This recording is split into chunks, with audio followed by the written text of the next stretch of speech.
მე მოვდივარ ხოლმე სასაფლაოზე და წმინდა ვაქანი რაღაცებს, ყავილებს ვასუფთავებ, ნაგვებს ვკრდი.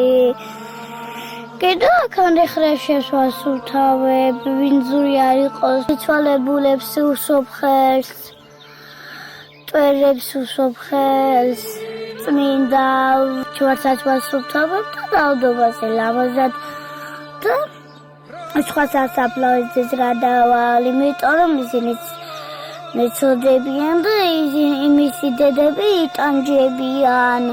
ვასუფთავებ სასაფლაოებს ძალიან მიხარია, რომ სუფთა იქნება მეთქი. მეორე დღეს რომ მოვდივარ, ყავილებს ტიებ, სანთელს ვანთებ.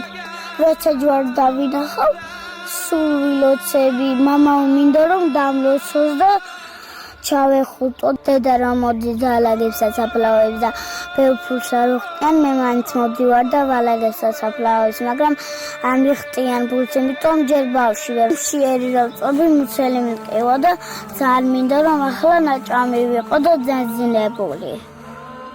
გეძინება ახლა და თამქშია?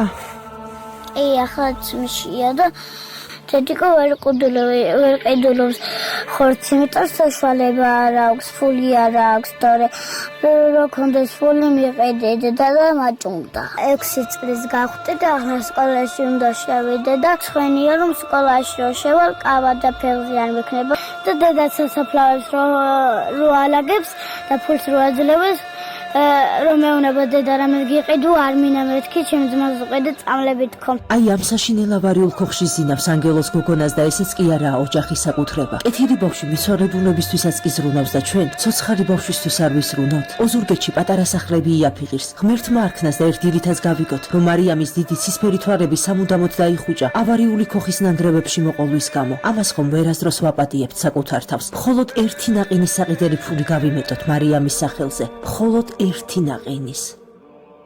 გადარიცხეთ ნებისმიერი თანხა ჩერნოვეცკის ფონდის ოფიციალური საიტის მეშვეობით.